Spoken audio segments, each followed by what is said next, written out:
With the end of the decade coming up, I wanted to do a special video where I highlighted what I felt were the top 10 best movies of the entire decade. This is anything released between 2010 and 2019. And I had a lot to choose from, but these were the 10 that I ultimately felt were the best. Starting off my list, I picked number 10 as The Social Network. While I wouldn't exactly call it one of my favorite movies of the decade, there was no way I could possibly convince myself to not include this biopic by David Fincher on this list. Not only was it a film that happened to get released on the first year of the new decade, but it was a film all about the founding of Facebook, a social media site that shaped our culture and radically changed the way we thought, socialized, and lived throughout the 2010s. Both Jesse Eisenberg and Andrew Garfield shot to fame for their portrayals of Mark Zuckerberg and Eduardo Saverin, respectively, two Harvard schoolmates turned rivals after disputes over the company's money led to lawsuits. Now, The Social Network has been controversial for various reasons, including whitewashing certain real-life people and being accused of misogyny, but it's also been criticized for alleged inaccuracies. While I can't defend the first thing, the other two are objectionable. Biopics make stuff up all the time, plain and simple. What I think is important isn't if a movie misinforms, but if it misrepresents. Take a movie like Downfall, a great film about the last days of Adolf Hitler. I'm not educated enough to know how much of that movie is true, but I doubt every word Bruno Ganz says in it came out of Hitler's mouth verbatim, and that's okay. If the movie had portrayed Hitler as a hero saving Jews like he was Oskar Schindler, that would be wrong. Some biopics have to change uninteresting nonfiction into interesting fiction for the sake of storytelling, but it's the core of the story that should be consistent. As for the misogynistic undertones, I'm not defending being a misogynist, but real people aren't always 100% perfect human beings. And also, do you honestly expect a bunch of college guys who set out to make a website to help them get laid to be very PC? Back on topic, this movie became an important modern classic as soon as it was released, not only for chronicling the creation of the groundbreaking virtual platform and its inevitable multi-billion-dollar rise, but also for Fincher's engaging direction and the great script by Aaron Sorkin, laced with the screenwriter's signature use of terrific dialogue. If we're talking about a contemporary movie that's essential to our web-based modern world, then The Social Network has to be mentioned. Number 9, A Separation. If you haven't heard of this movie, I understand. Non-English language films don't get as exposed in the US as native films do, and I get it if reading subtitles isn't something you like to do while watching a movie. But I do encourage you to at least give a chance to this incredibly relatable and powerful Iranian drama. Focusing not just on a couple's separation, but their basic lives, A Separation is a Chekhovian slice of life as well as a gripping legal drama. We experience situations like caring for a relative with Alzheimer's, performing excruciating work to earn wages, and suffering a miscarriage, which itself is the very thing that sets the legal drama into motion. These challenges are universal, something that famed film critic Roger Ebert pointed out when he put this movie at the very top of his 10 best list of 2011. After the 2000s, an era when Bush administration policies had convinced American society that everyone in the Middle East was some kind of extremist, this movie shows that people from that region aren't that different from us. They struggle too. They have faith-based problems, and the family dynamics that we based our foundations on apply to them as well. We needed a movie like A Separation, and still need it in a time when we are once again being told to fear those who don't look like us.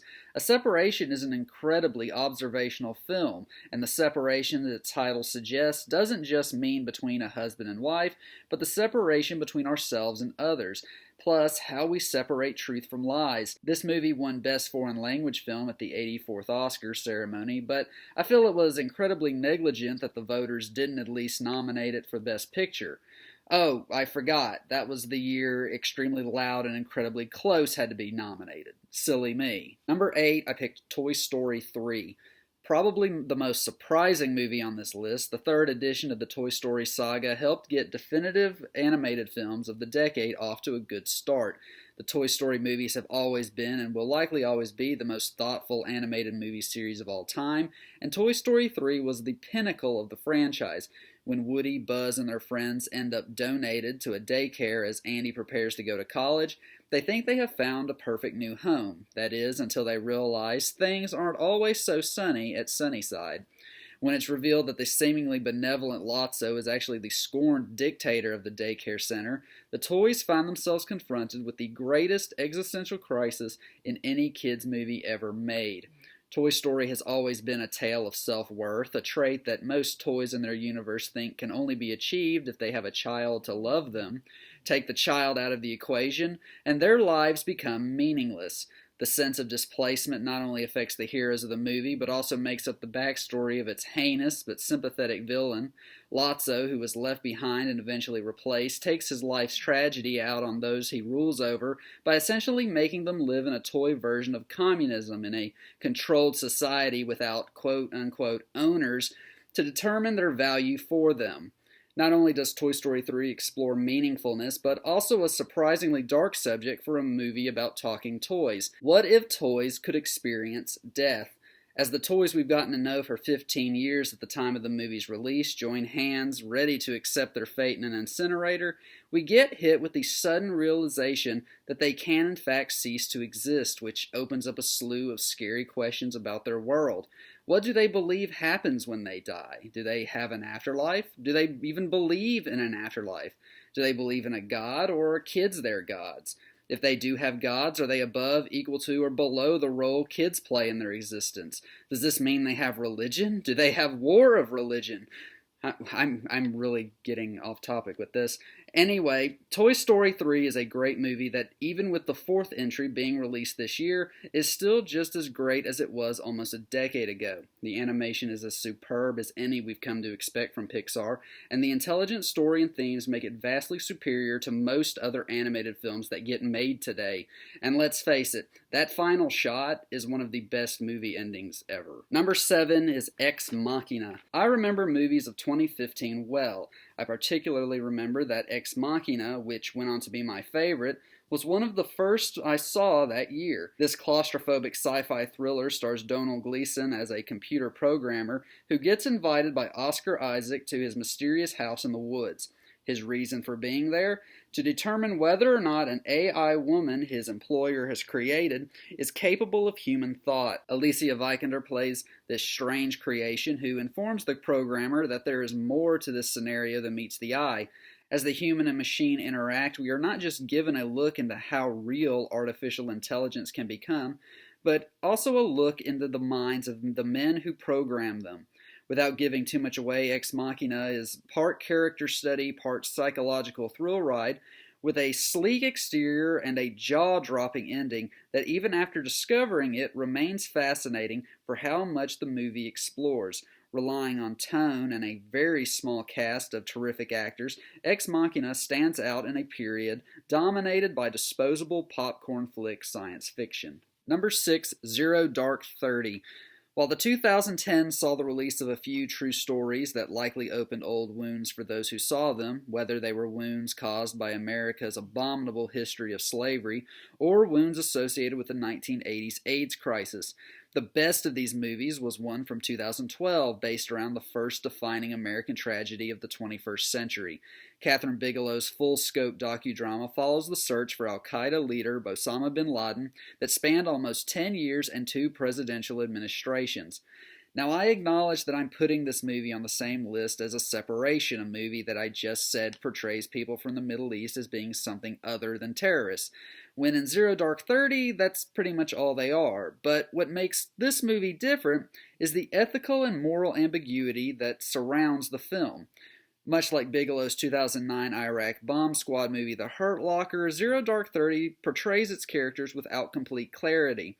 They aren't defined by sides of good and bad, instead are depicted as individuals stuck in the middle of 2 larger conflicting entities. What's also questioned in the film is the ethicality of the torture and humiliation of detainees suspected of terrorist ties, which are brought out by a ruthless military interrogator played by Jason Clarke.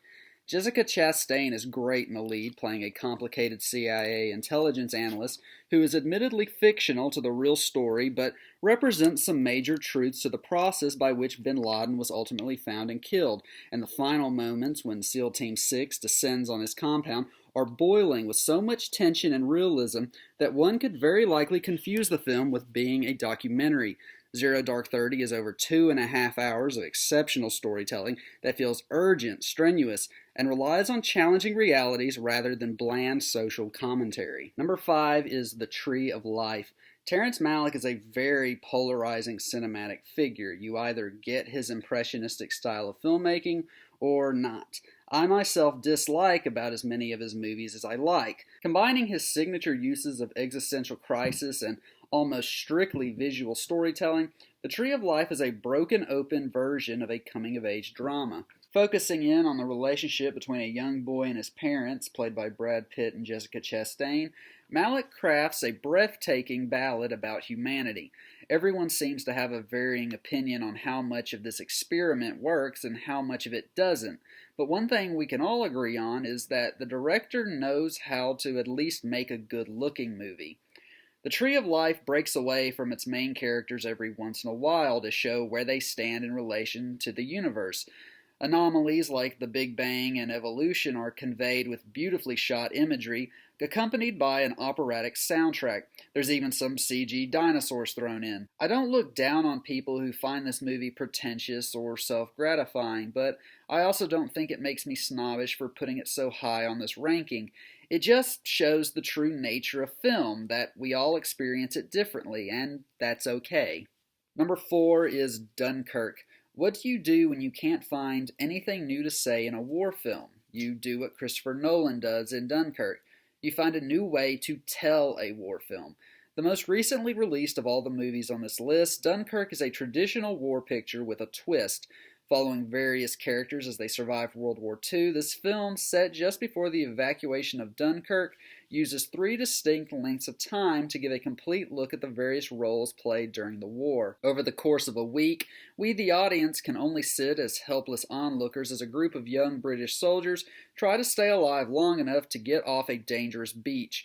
Over the course of one day, a civilian vessel voluntarily traveling into the war zone to rescue soldiers, all before a fighter pilot, whose story takes place over 1 hour, grants the film a glorious send-off.